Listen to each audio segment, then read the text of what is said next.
Start. I guessing I put the recording. And good evening, everyone. The purpose of this meeting today is to orient you on what we are doing in this and the following week. The point is that the classroom is full of materials posted,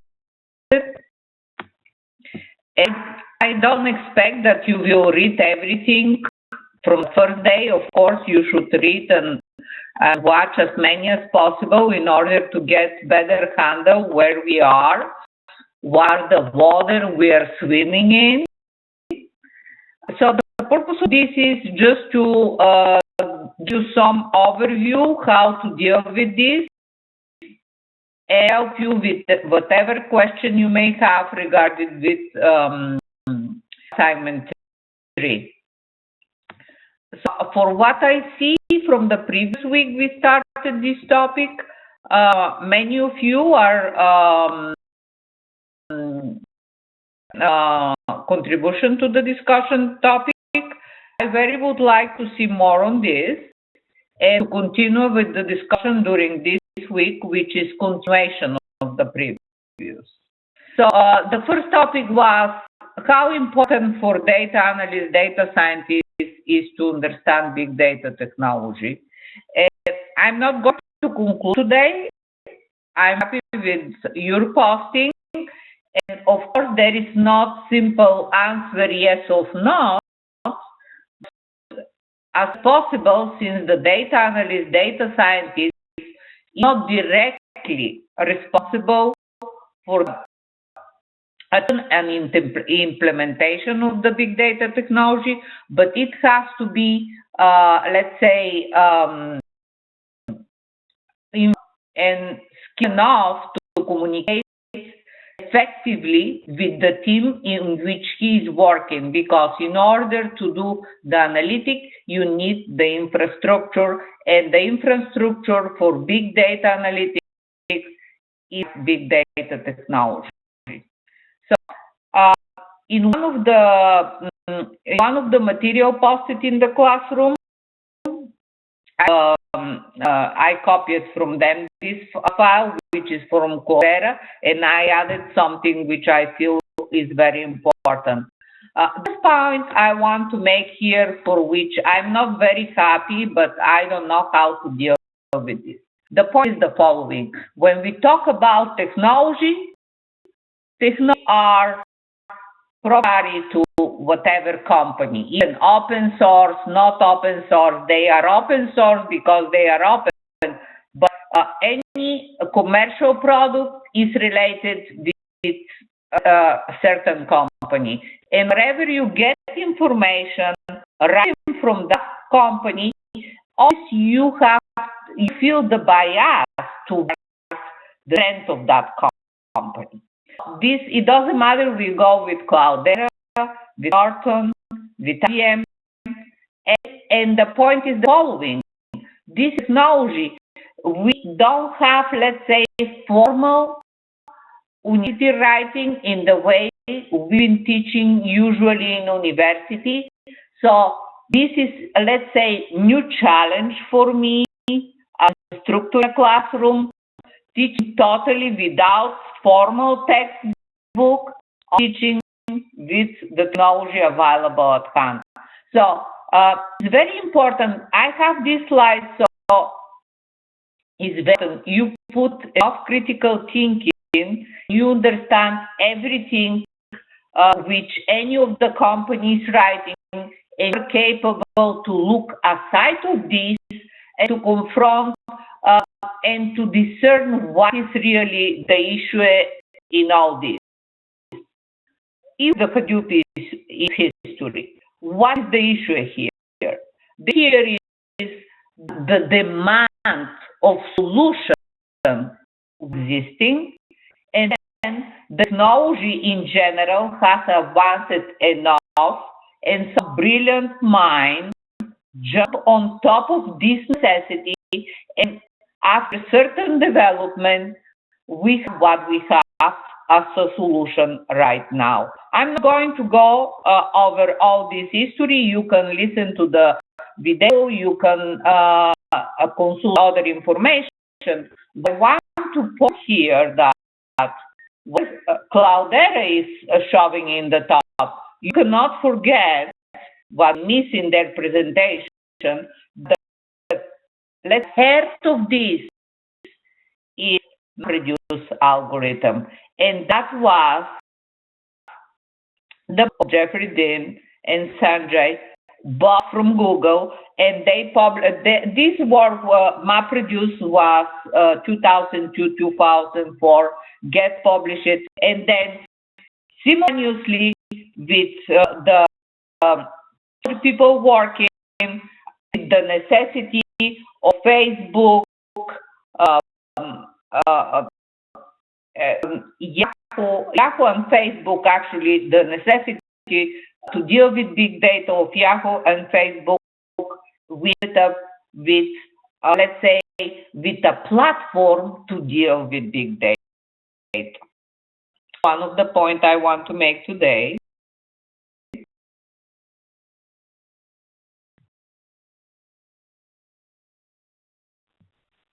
For my slides are not advancing. I don't know if it is.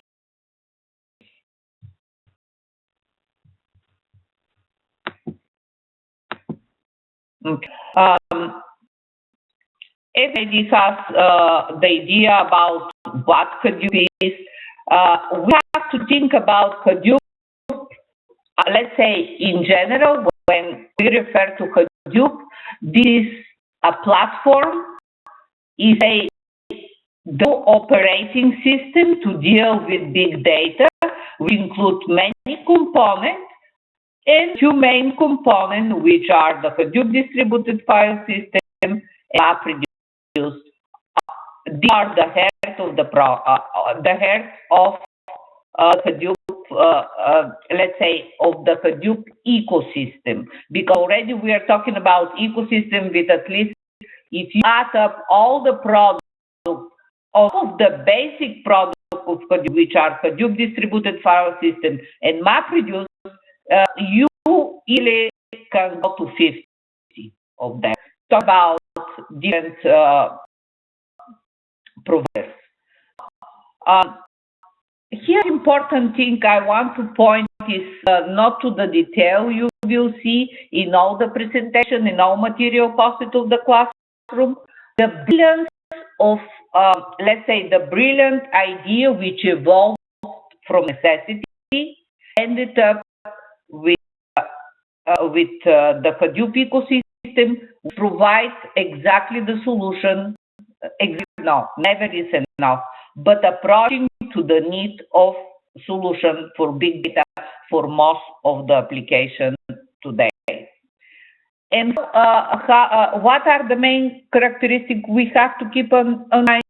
Is the scalability, because the ecosystem is based to work with many, let's say, hardware, expensive, and you can add, each node is not expensive commodity hardware. So you can add, the idea is to add nodes without any, let's say, scalable, without changing the data structure, data scheme, application. You can do this as a developer seamlessly, and everything on top, which is the data structure application, remains on top. You don't have to think about this. So this is one formidable solution for big data, because can you imagine the additional relational database paradigm when every time you have to change something, you start for the schema, right? So we are talking about with the distributed file system. We take the plain data. It doesn't matter what type of data. A distributed file system has any type of data. Any means any structured, any unstructured, just plain data, or in very basic computer format with a chunk of blocks which default. Oh, I touched something here going forward. Okay.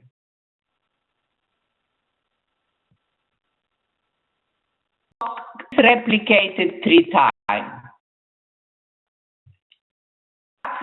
This is giving me the scalability with something which is a fault tolerance.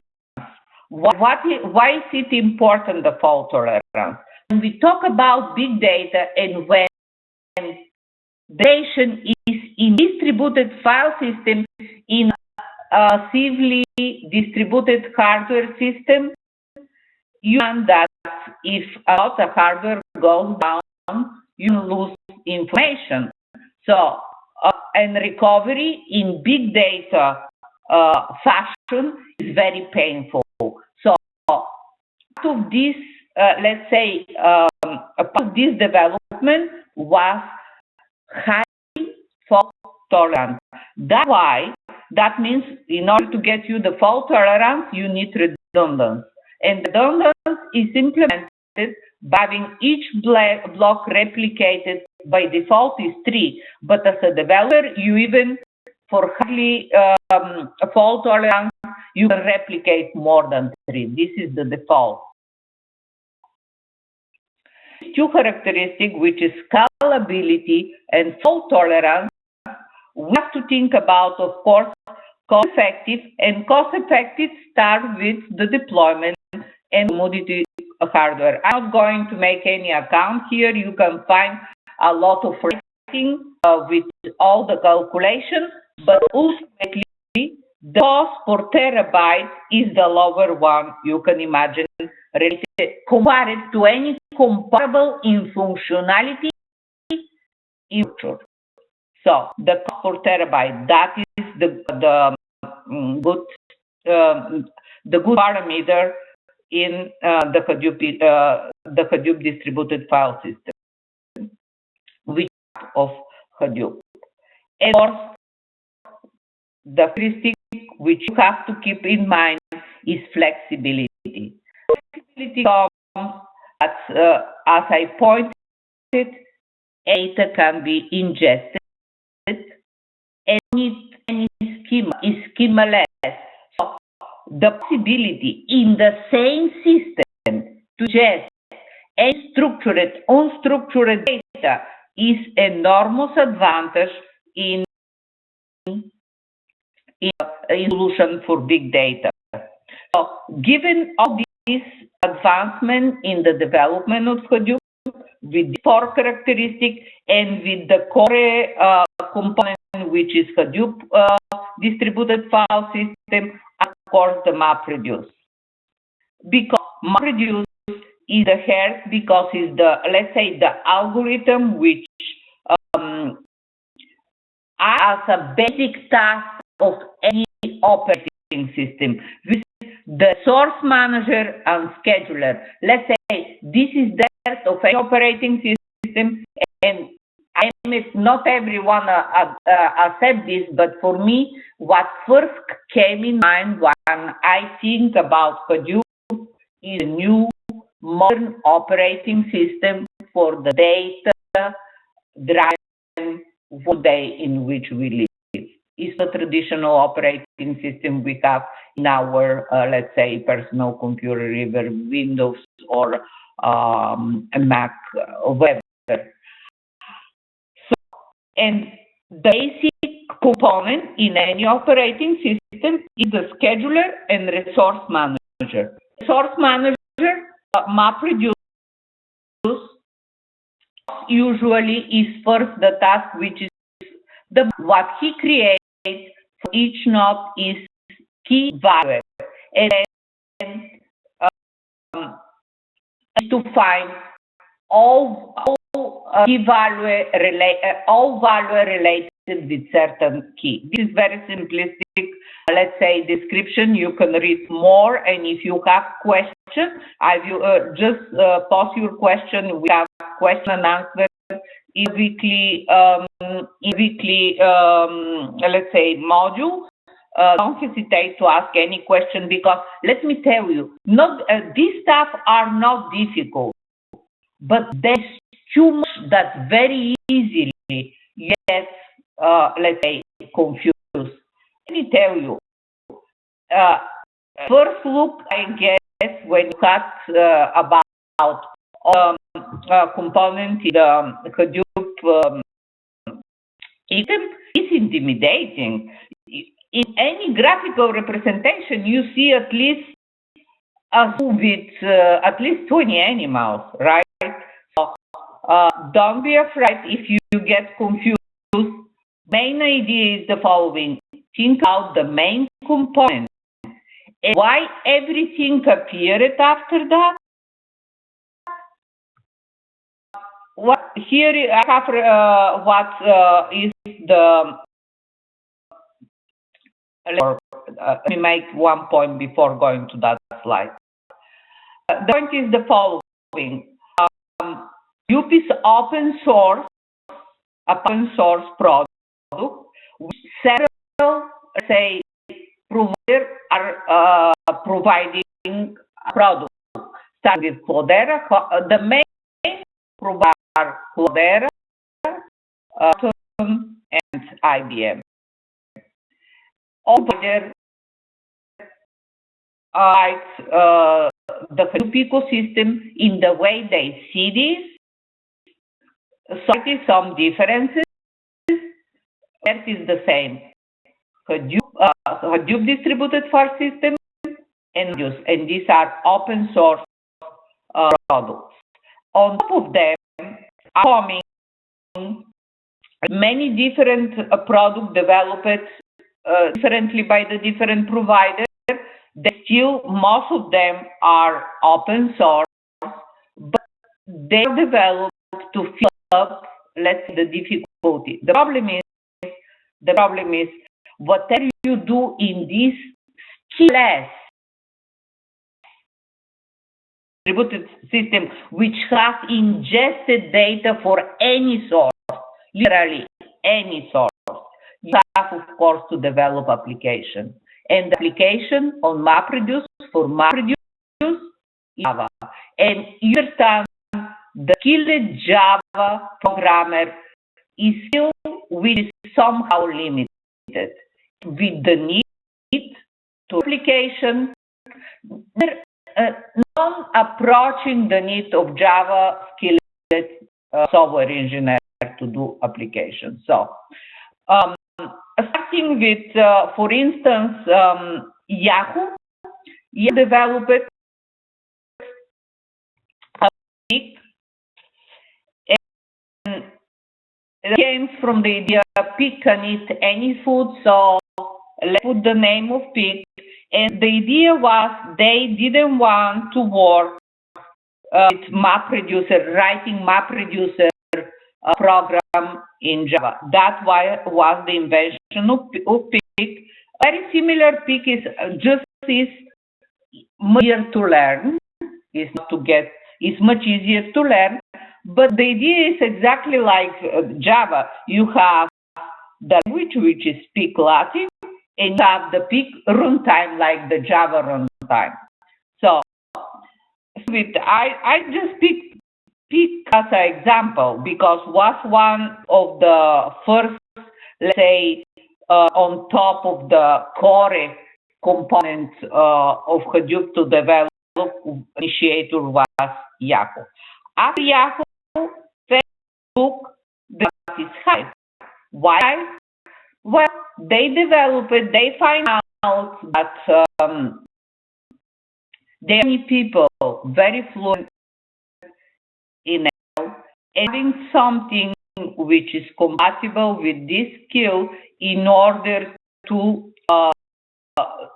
job of the data management has invented exactly this. This like SQL interpreter in high level and for the solution of the job which Facebook was targeting was very convenient.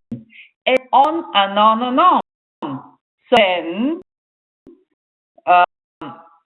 ended with this picture, which is a little intimidating. If you think about what's in each of these boxes, there's a lot. So you see,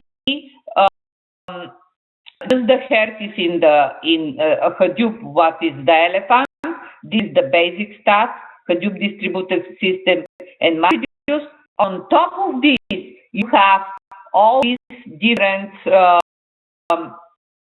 Either they have different products, and all they have different purpose. Some of them are like pick just language compiler and Hive, the two examples I gave it, because people didn't want to write program in Java for MapReduce. But then on top of this, you have to have, let's say, an environment solution for enterprise solution. So here is represented the Clara distribution, includes, of course, the Apache Hadoop, the open source Apache Hadoop as a hair.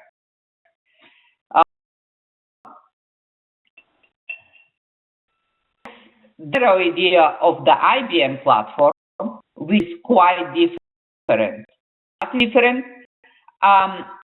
from the same beginning looked to the Hadoop from two perspectives. Because Hadoop, the way it was distributed and solved solution was for big data, but let's say static data, not data in motion, not stream of data. So same beginning, conception was in two directions. One for Hadoop, they did, let's say, most elaborated solution, InfoSphere Big Insight, which encompass many of the all the stuff you see in the let's say in the Cloudera. The solutions are included in InfoSphere. InfoSphere already has included Hive, HBase, Peak. Everything is included and is integral solution. Very easy. Let's say they put the distribution in higher level. They facilitate the deployment of this platform, and the user has to develop application. And they both work in both directions, for stream and for static data. We're talking about some years ago, both conception, Cloudera and IBM, were developed. And on top of that, of course, you need to have all other tools for the end user, for administration, for analytics, and so on, so on, so on. I want to point your attention here to the right hand of this scheme, which is integration for non-IBM products. Because other providers, they say everything is open source, everything is open source. Yes, this is very, very good. And when I am integrated Peak in InfoSphere Big Insight, about, oh, this is not anymore open source product, which InfoSphere Big Insight. But then they develop all interface needed to integrate, for instance, product for any non-IBM source, like the one we are working now in the assignment number 3, which is BigSQL. BigSQL, you can work with data of any database management system, MySQL, Oracle, whatever one. So these are two different perspectives, so it's very arguable that better. It depends on what you look. If a company, for instance, is going to develop the platform for big data, perhaps working directly with the Apache open source is better, but you have to deploy everything. And as a data analyst, this is your job. you're going to participate in the team who is developing this. You can give your needs to the deployment, but not on this. Let's say the lower level is not the data analyst job, but you have to be aware about everything and what infrastructure your company is going to have. How is this appropriate for the task you have to do as the analyst and data scientist? So I'm saying there is not silver bullet. The IBM solution is very convenient for most of you, data analysts and data scientists, directly to jump on top. If you already have the data analyst job and you have this deployment, it's straightforward. You don't have to think about the deployment or wait on a team in your company which is going to do the deployment, because the data analyst, of course, you are not going to do. That's not part of your job. So, part of the presentation I posted previous week in the live. This is one of our presenters. I just want to point your attention to this one example. Just look again in the presentation. I'm not going to take time now of this meeting. Please do this again and think about front of your job, which is here to the right. How convenient is this example? About this and post your reaction in the classroom. Regarding what we are working specifically in the assignment number 3 with Analytics for Hadoop, is just Analytics for Hadoop, which is in Bluemix, is InfoSphere Beacon site. IBM offered this as a product. Even if you are interested to install the basic edition, I can provide you with the data you need from the academic initiative to install this for free. But you will have to work as a developer, not let's say you will have to do everything in your computer, and you will have very small, let's say, deployment of 2 clusters. That is the basic edition. And you can run everything in your computer, just the basic edition of InfoSphere Beacon site. The requirement of the computer are a little, I don't remember exactly, are the regular computer you have today, a little more requirement regarding the in order to and of course design again is based on the Apache Hadoop open source. So if you're interested in the basic edition and you want to do some extra work not related, let's say not mandatory and graded for this work, are more than welcome. We'll help you. But this is additional work I'm repeating. So IBM again has all these products, intimidating. Just I took part of the list. If you look to them from first look, you say, wow, all this. So the point is the following. Please overview and get an idea each on what purpose it serves, and think about from the perspective of data analyst, what from you as a data analyst, what is the importance and which of them you can use. Of course, you won't use all of them. You won't get fluent to all of them. There is even not need. And the point is the following.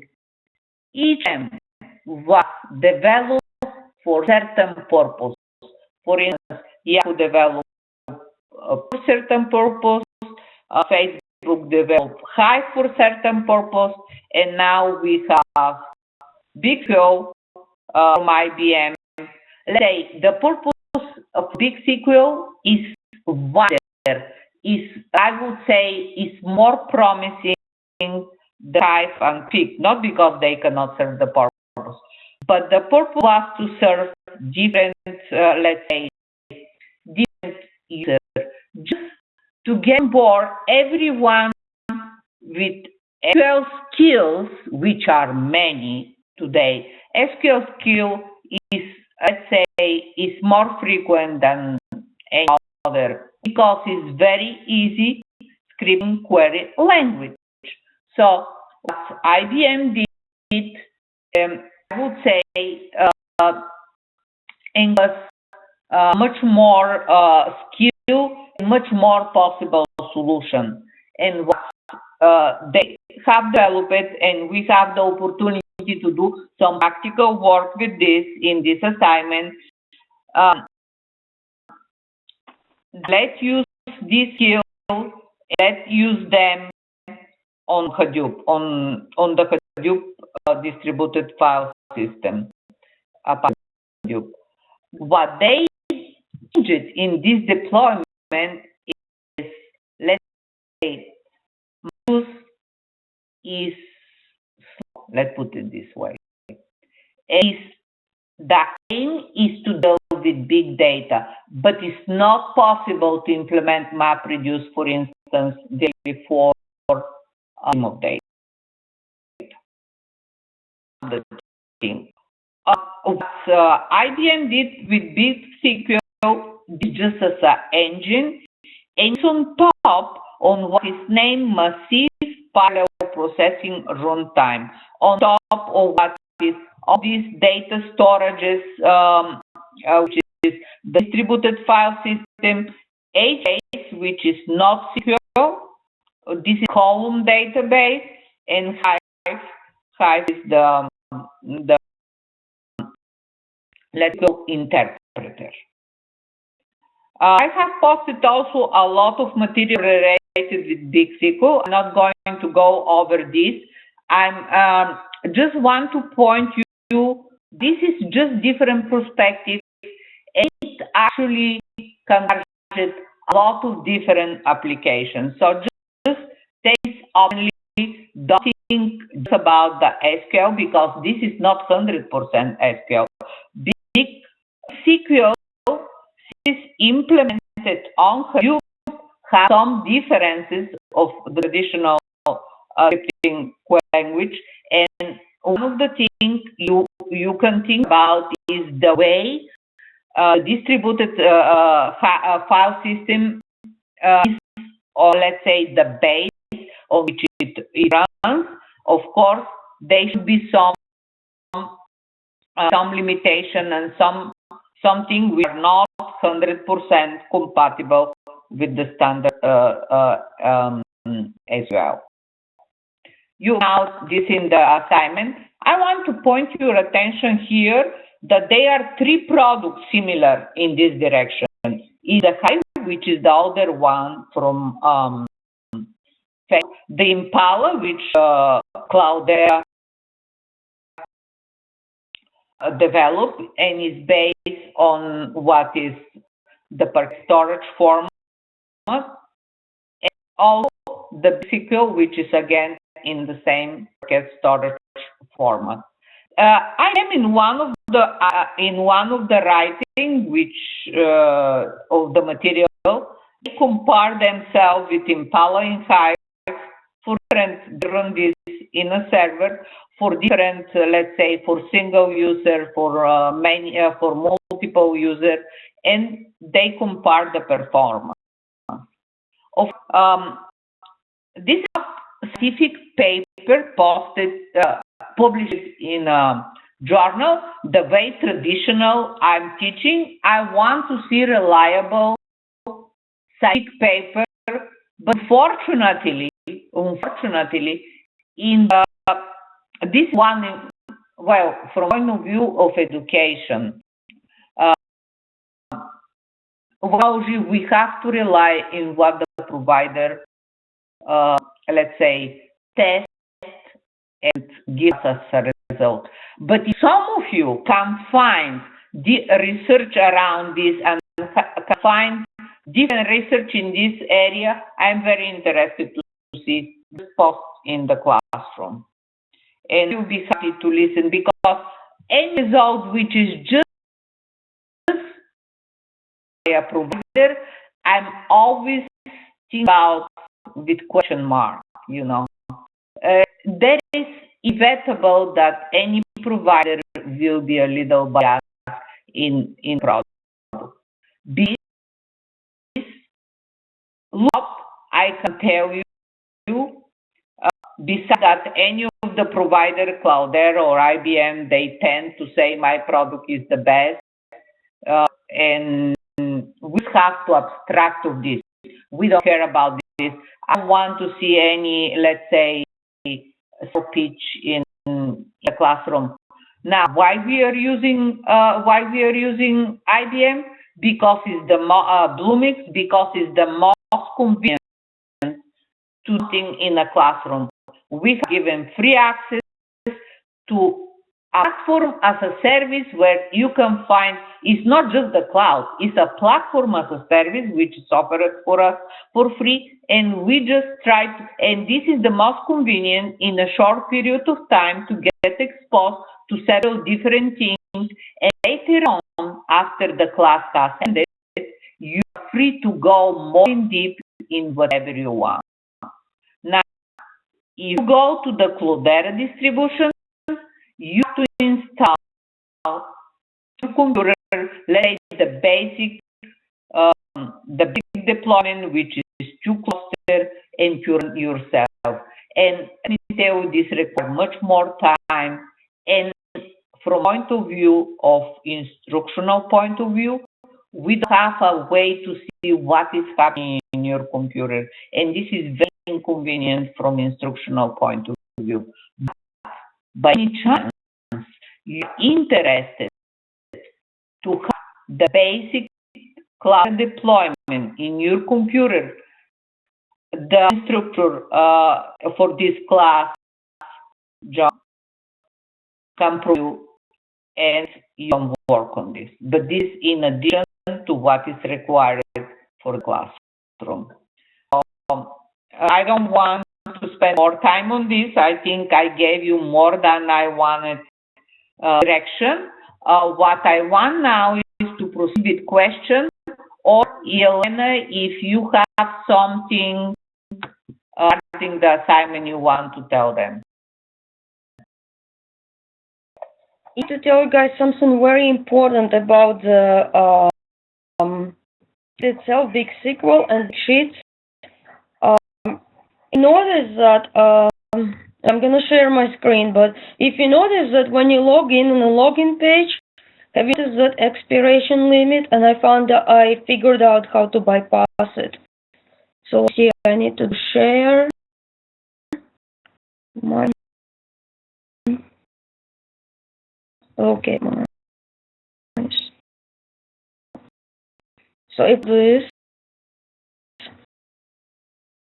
is, okay, I scroll down, it says in here, line, and it tells me the expiration date. Do is every few days go in here and click on this extend to 28. Simply, if you forget to do that, and if you reach the expiration date, be able to use the program anymore. But to be able to use the program again is you would have to delete the tile from your dashboard and add again.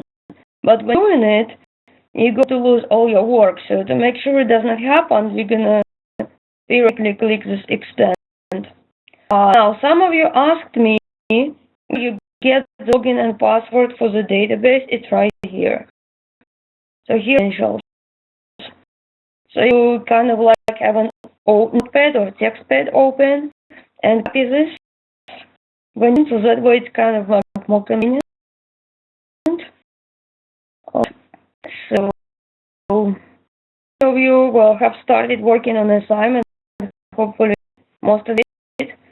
Another question I asked was that for the first part of the assignment, as you're working through the tutorial, there is a script in the classroom with table statements and insert statements. Asked me where you get the oops, I have so many things open. Some of you have asked me where Okay, I'm gonna show you something quickly. Oops.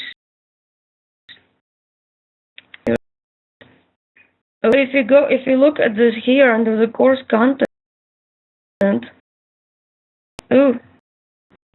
look under the library. 5. Okay. So if you look right here, the is here. And X format, what you would need to do is you would just need to copy and paste this into the editor. So run this whole thing. Use Control A to select everything and go Control C and then go E. Well, on Mac I think it's a Command C of the control.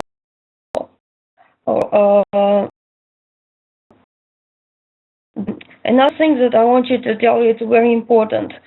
Suppose you started running a script or something, and you realize, oh no, that's not what I wanted to do.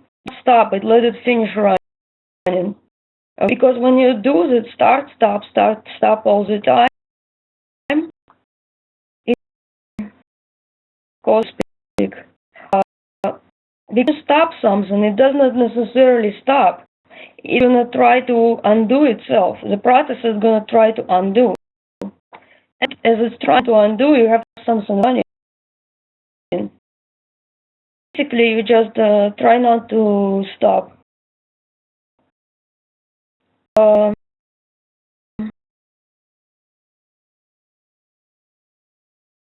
And click launch.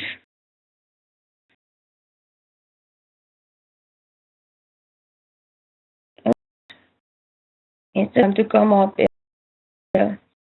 We're using this style for this application, but for next week you're gonna be doing a big sheet. So what's gonna happen is make sure that you have all your script that you write for this week. Make sure that you have it saved. Just in case if you may have forgotten to click that extend button, in case you lose everything, to recover, you just need to go back to your big SQL and rerun the script. That's all. Second part, you need to turn in for grading. You're gonna need to write your own script. Now you have asked me if you could just go ahead and load the files from the spreadsheet. Well, fortunately, the spreadsheet needs to be on a server. At this point, we don't load the file on the server. And the second part is that even if we had a way to load file data from the server, you would still need to create table first. Like in anything, you have to create the table first before the data can be loaded into it. So you need to write the create table statement. So go to Big SQL and do you remember when I mentioned the login and password? So basically for most of you, the login is going to be the same, but the password is different. It's time today. Alright, you're in. On what screen you were when you exited this last time. I may have been in the SQL editor screen. Gonna go back. Oh, use it. Do copy and paste. Remember that do not grab in extra spaces. I've made a mistake before. Here, and you highlight in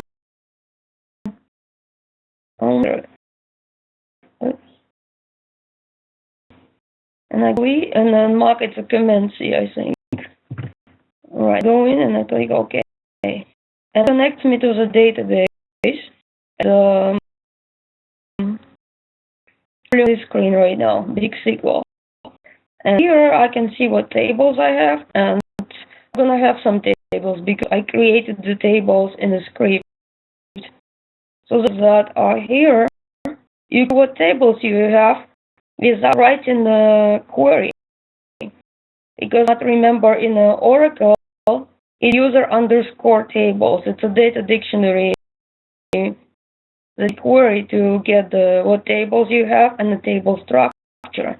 But here, the nice thing about it, you can just click on this, is that it says Hadoop tables. It's not a regular table that you would normally query. So I can go in here and load all my information about the table. This and who owns it. And that's the day when I created it, and it waited back in September. This is very interesting. Why it dates back to 1970, but so what you also do is you can look at the columns. Yeah, but that did not work. I tried to load data. That was you need to have the files on the server. And fortunately, in July, when they did the upgrade, removed the functionality. We're gonna have something because that's views that I created. This one that I created, and this one are system views created. So basically, what happens here is that I created 3 tables here. In order to pull the data from all 3 tables, each query needs to have a join. So complicated. Each time you have to write the join again and again and again. But to simplify it, it's possible to create a view that has, because what I could also do, I could click right here and to see the query and to see the views. The query that I ran to create the views. So here it shows me the code that I ran to create this view. I did not have this view. Each time to give this information, I would have to run this part in a database. I would time. So I can just pull straight from this view. Another good thing about it is that you're not going to do it in this class, but in general, suppose that I met the security.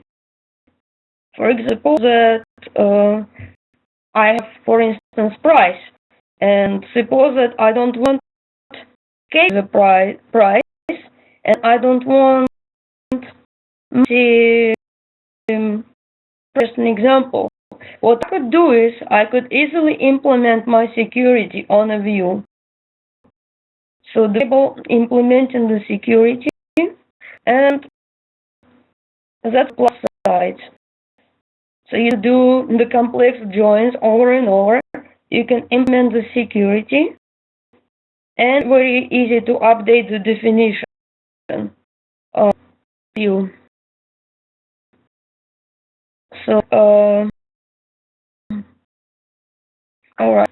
So basically here you see the code that I ran. But you need to go to this right here.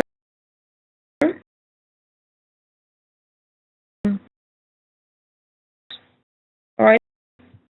So you're sure that you connected to the database? Well, I already entered my connection information when I logged in, but it did not prompt you to log in. You would need to do this your password to log in. So I click my editor where I will type my code to Scribble, and notice that just going over the syntax, the difference between regular code statement is that the word Hadoop, it just create table, but if not exists, it create table product and list the column names, right? But this completely different syntax. What it's gonna do is in this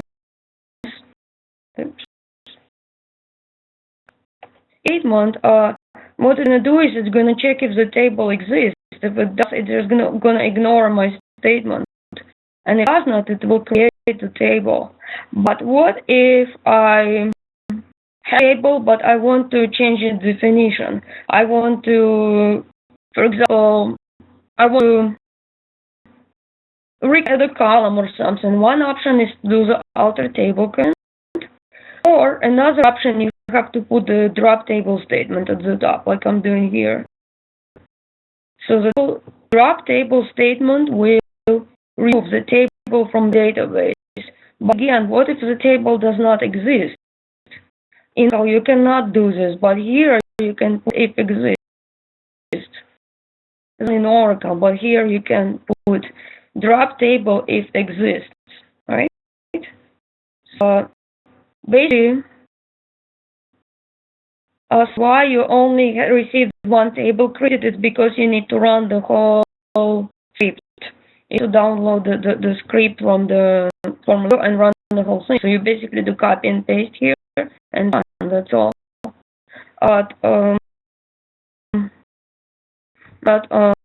Force you in Big SQL, right? In order to go back to the big sheet that you're going to be using next semester, next week, you do it from here. Yeah. So that's what's going to happen. I create 3 tables. You saw that, right? Oh, I have it loaded here already, but if I click on New Workbook here, and in Catalog Tables, AI Bluemix, some are going to show here. Some of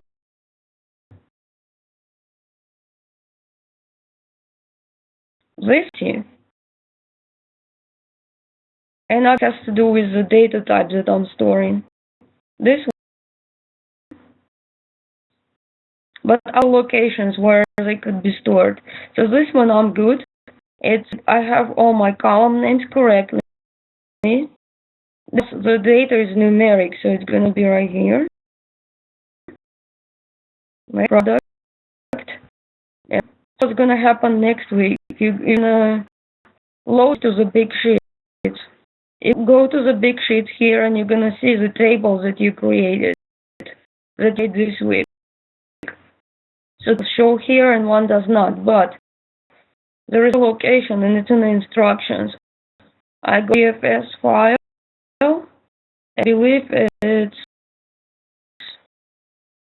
I hold it by trial and error.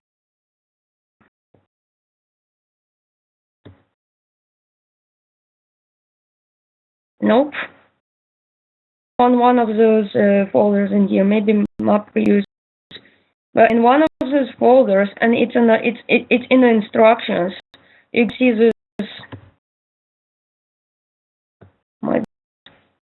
Yep. They.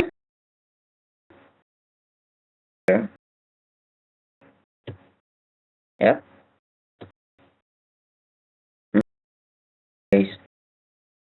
Oops. But folders, but basically in the instructions, but some of your tables are going to show under these directories.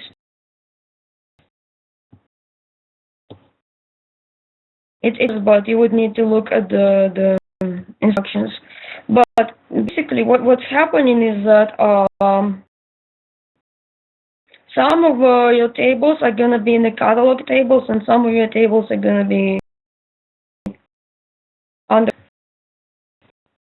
I say warehouse, something like that. I have to look at this. I have the table at the directory name. Oh, here it is, Hive Warehouse. Let's go. It's under the Hive folder right here, Hive Warehouse. I heard it should be warehouse or something like that, but okay. This right. So you expand ops, you're gonna expand Hive, and what it is, you have a separate folder and the name is a table name. So in here I select it. Here it's a so is you would have to do this. You have to pick the reader, and you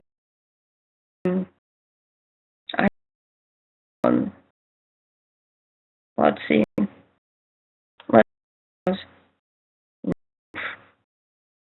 it?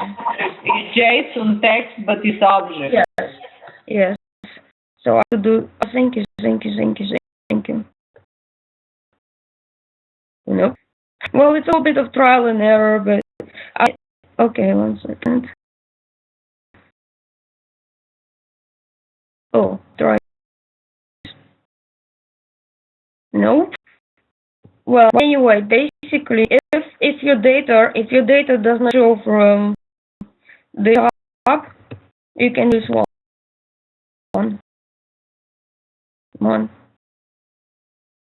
Almost.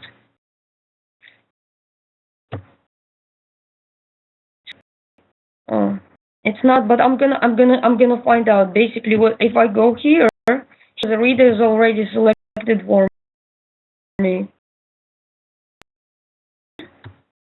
Catalog, H catalog reader. That's how I know. So I have to pick H catalog in here. Or H catalog. That's what it is.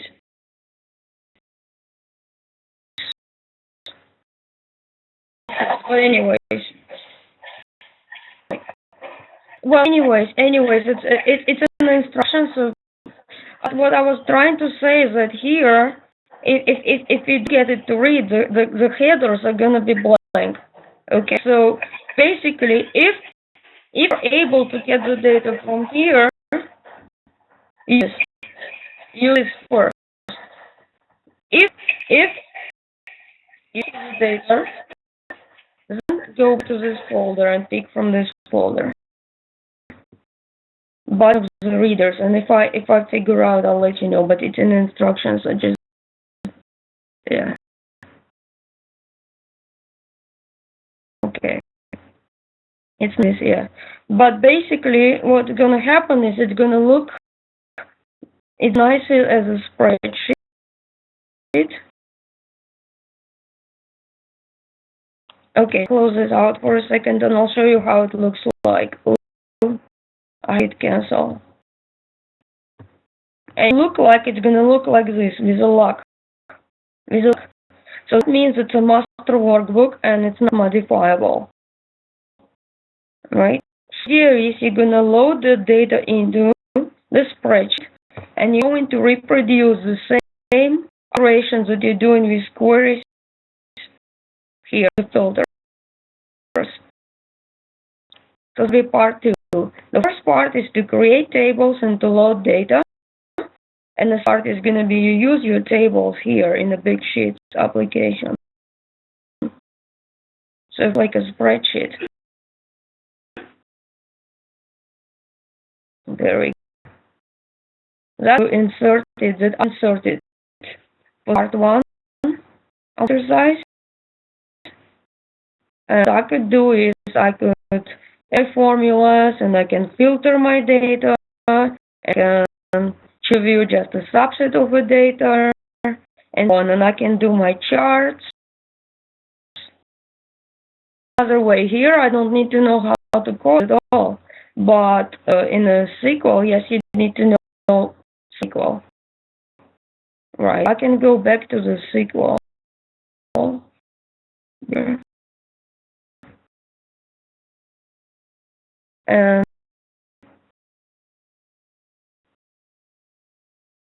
here, this is you can write your queries, or you go to the syntax assistant. Come on. It's not up to date. But basically, when you do the syntax assistant, it's gonna open syntax assistant. It's gonna open up like a little wizard where you can select the tables and the column that you want to select. Oh, because I have to. I'm not signed in. Yeah.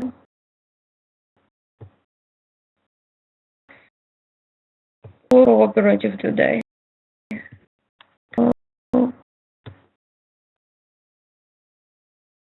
So, you multiple ways to do. You can write query, but if it's something just like a straightforward one table query, you can just click a SQL Assistant, and it lets you select the tables that you want to query and the table columns that you want to display. Yeah. Oh, here it is. So basically, you need to make sure the terminator is a semicolon, here the default schema, and to enter the password. So let's see in here. Yep, it's big. I have to put in this. I have to log in. That's why I did not. It was. Oh yes, it's a user. I'm why it's not letting me. Okay, so I could also do is I could go in and I could just run my query. Won't write in the query because I have to change something, and it's much easier because when you wrote it, you probably know.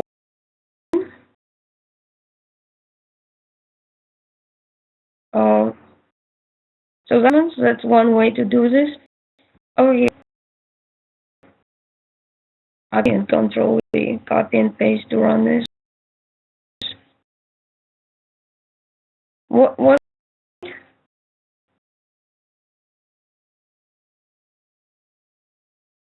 0. No, I need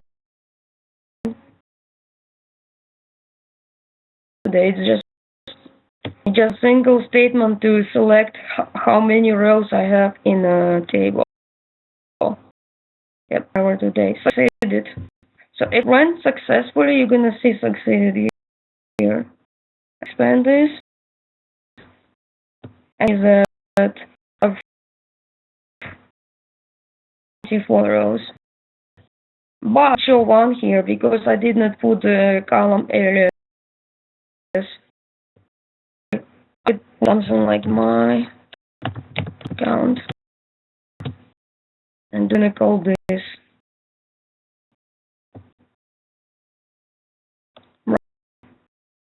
let's call it as my account. Yeah, but as Kate had a question. Kate, what question did you have? Kate?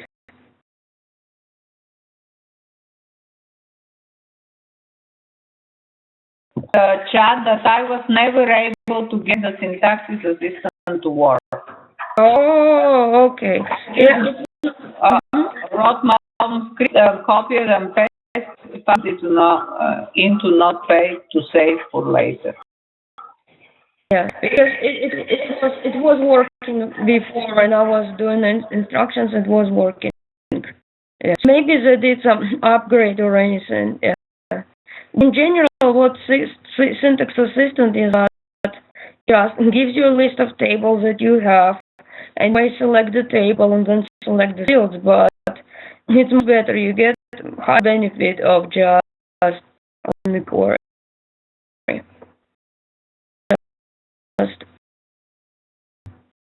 And we select star. That's a reason, right? So what you need to do for this assignment is, I think 2-3 queries you need to just select everything. So this, but have you guys gotten this part to work? Because this one can just go in here and you can put the condition. But and I still recommend to put in the code. I recommend to use code to. It's good to have, but it understand how to write the code because you're not gonna always have an interface with you. Here it is. So my filters right here, and the product key equals to this, and then we go filter.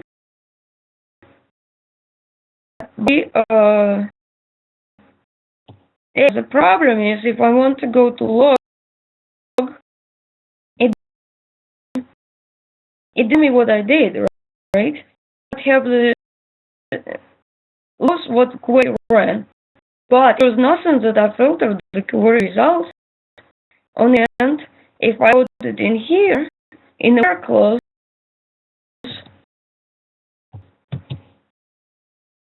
so here where well, then it could be a little bit different when you need to type all of the field names. Well, it's because you're not always gonna have the wizard with you. So I think the product key, you can just type it in.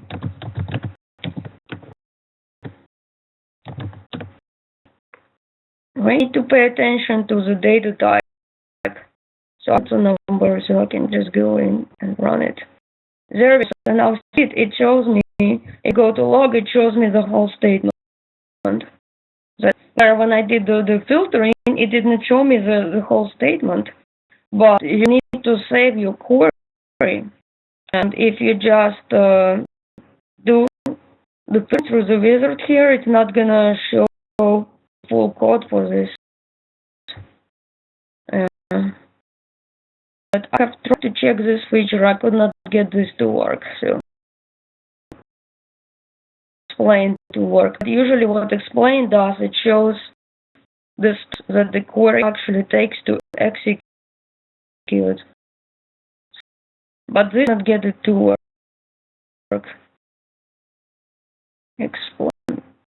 It could be something related to the pop-up. Yeah. I could not this to work. That can at end. Or this worked for me. Could be something related to it. But when you click learn more, I couldn't do work either. Well, I have help in here, but I could not get it. I could not get the line to work. So being able to get this to work, it's not just you.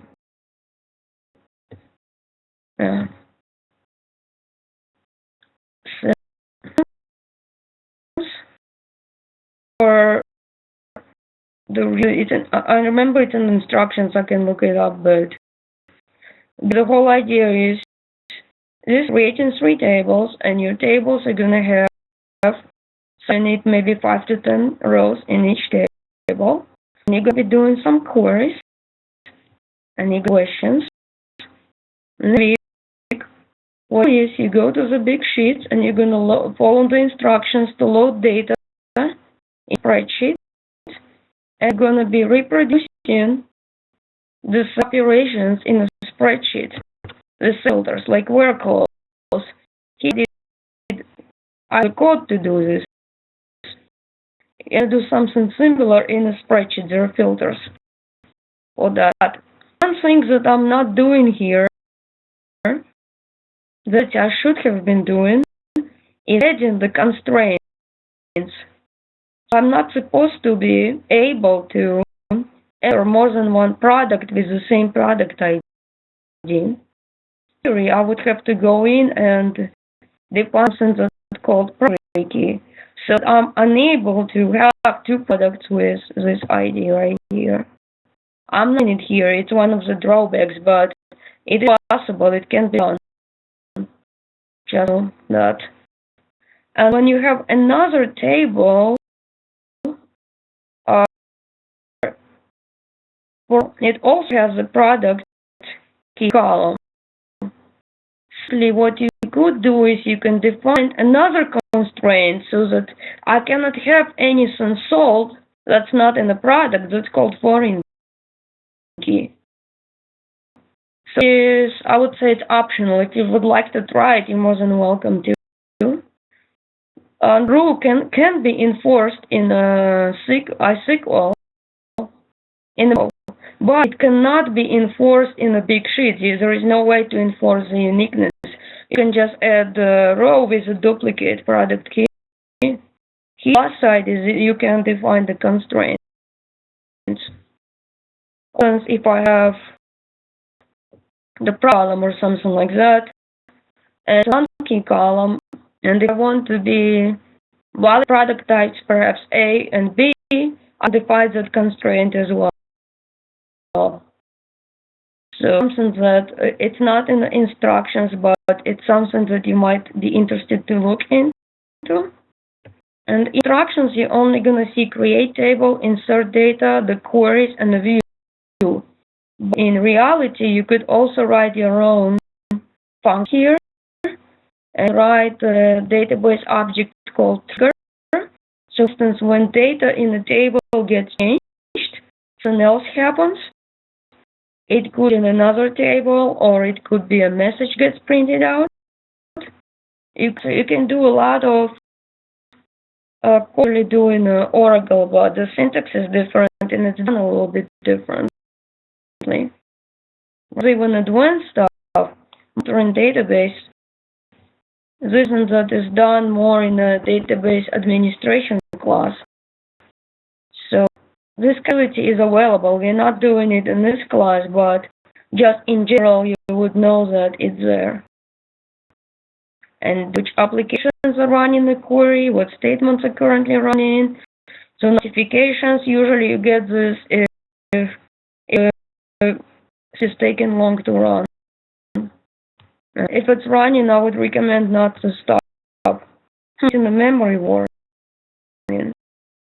No, because the table is small.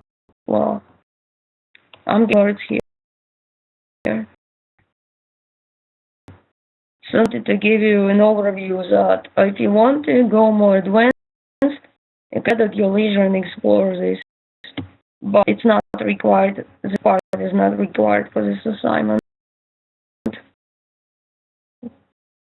Oh, because sometimes when you attempt to insert and to drop the table at the same time,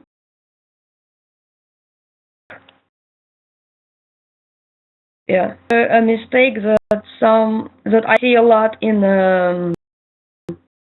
data introductory database when you have two worksheets open at the same time and people try to run insert statements at the same time with and drop the table at the same time. So that's gonna put a lock on the table and very difficult to come up sometimes. Well, guys, what questions do you have? Because your assignment is due this Sunday. So if you need help with SQL or anything, you need to ask. I do suggest not wait to the last minute. Yep. The assignment is not difficult, but there is too much to read.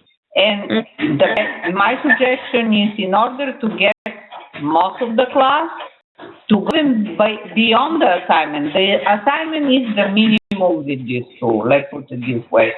And just is to open your mind what is in there. But from there forward, you can explore more. And of course, during the course, you have our help for anything you may need. Any questions? But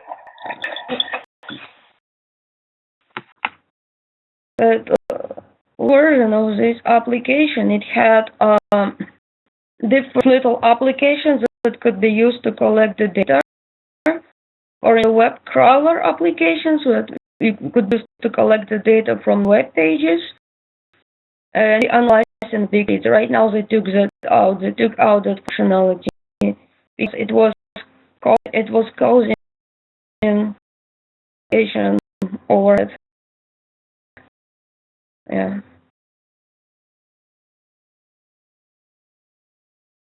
sure why it's not picking it up. Well, here it is. That's what it is. It's a top separated data, and I had to uncheck that. Uncheck the table headers. And it but this here is descriptive? No. The headers are not descriptive here. So what I had to do was, since this table is not showing up in Calc, what I have to do is just basically name the columns manually when I imported the data. Welcome. Yeah, I got a comment saying thanks for the demonstration. Sure. Basically, and this one. And I want to uncheck this because what this is saying is that it's assuming that the first row the headers. It does not. This. But this is not we are not here. We need to actually save it. Actually, that's what we need to do, and I believe if I go down here,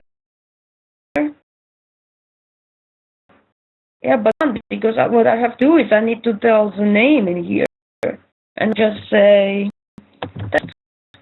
And usually I would put a description,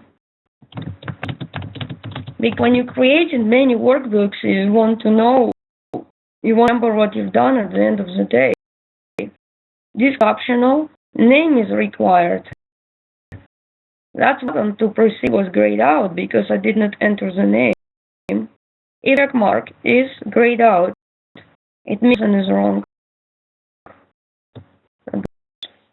And my workbook. And it takes some time to run and wait for it to run. You don't want to do stop start because it's going to produce a little over to speak. So slow and manually rename it. If you rename from here, you would have to make it as a copy. You would have to create a copy, like the workbook. Because it creates a master workbook, master copy that's real only. When you want to do manipulations such as a filter or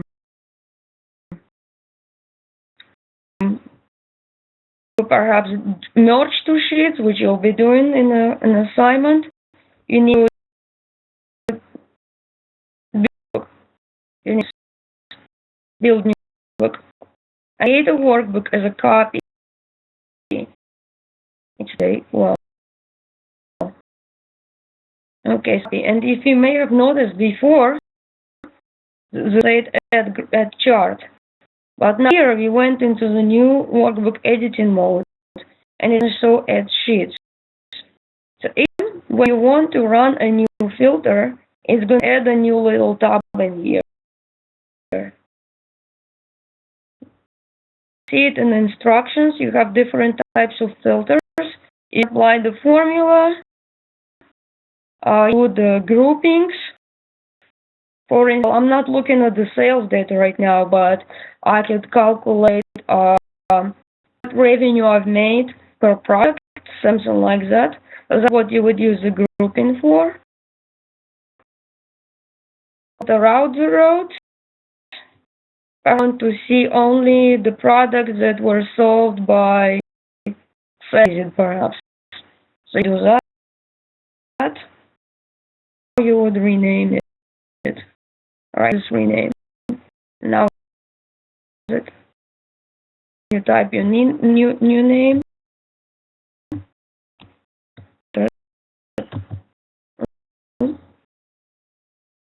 Today. And the underscore method. And look at check mark. Now, if you do this, it's not saved yet. When I calculations, manipulations, it's permanently saved yet, or it will be saved. You can save it, but you also need to run it to apply. You want to work workbook. Well, this, all I do is I could delete the columns and I could eliminate the duplicate rows. Again, here I can eliminate duplicate rows, but it does not prevent me from having a duplicate row. Actually, there is nothing to prevent. And I could go ahead and delete this column, remove. I could do that column as a combination of the two, perhaps, and do. Perhaps you can say you can only keep the rows that have vowels facts, and those you would need to add new sheet, and you would have to do a deleter sheet. Yeah. So you would have to, you can keep default name, and you would need to select the column, cell method is, and then you type the value. Oh, nice. Let me pick my value and hit apply.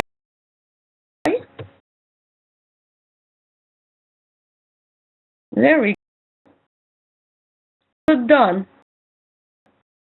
What I save it, I could do this like this, and I just say test,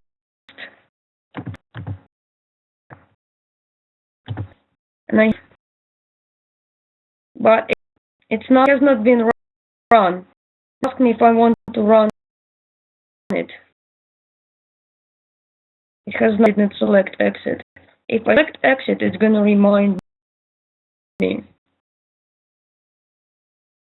that I need to run this.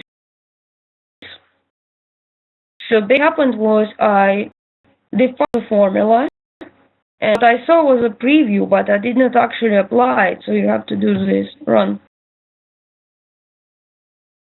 Here I have my progress bar. But here's what not to do. This is what not to do. Try not to stop it. It just runs. Sometimes, depending on complexity, it could take 10 minutes to run, but let it run. Do not do like stop, because it doesn't stop. It's going to try to undo. Problem.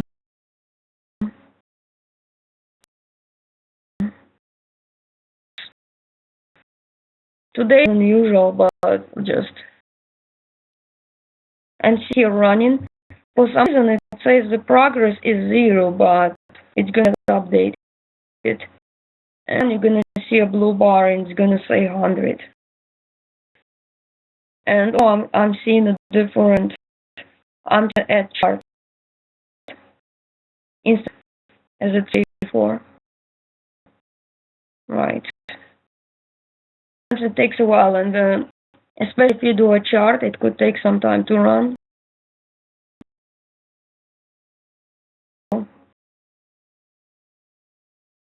Right now, but a bit of patience, I guess. And when it's done running, there is a new workbook. If I go back here, workbooks. Workbooks, so it just got edited right here. What to do is you create a new workbook as a copy from it, or it tells you the steps that took to get from test to this.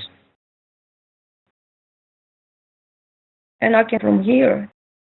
That's so here, this is a little bit terminology involved. The workbook is a parent to this workbook. Right? It can be a master workbook with a lock, or it can be any workbook from which the workbook was derived. So this is a parent. And if then it tells me which operations run for specific child workbook. I did my data and I did this filter. So it tells me what operations I did to obtain this work. It tells me I started from the test and I created a filter. If I double click, nope. But anyway, so that would probably be a little bit helpful because it's something and then you're trying to go back to it in a couple days. You have sort of documentation about what was done. And I did it ago, and if I don't remember, I could go back and check. He only see load, and why is that? Did not master workbook? Could be. Generally, if you click here, this shows me the whole history, I would say. This workbook, then this is a step I did. Nice. So back and retrace all the steps that I took. Yeah, trace all steps that I took just by going through. Recall what were the steps that you did. You can click on this. He showed me the parent and the child relationship, and it's gonna show me the steps that I did within this workbook. Oh, it's a join. Join I joined the data from the two workbooks. To generate the graph of how much revenue was made by each product, I join the workbooks on a common column first and do the aggregation. You're gonna see it as you go through the steps. I did each one into a separate workbook, and then I created a spreadsheet where I joined the data from all three workbooks. Then I took the columns that I did not need and created the aggregation. I'm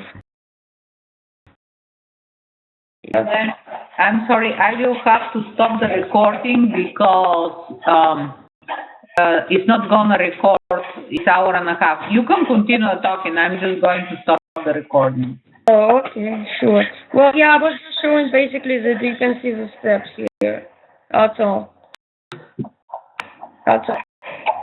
I did the join and then I did the grouping here. Let me click. Well, it does the demo help.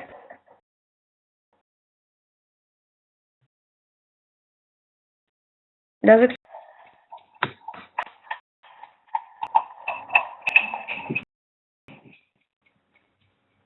I thought so, don't worry. I don't see any questions, so I think it's okay.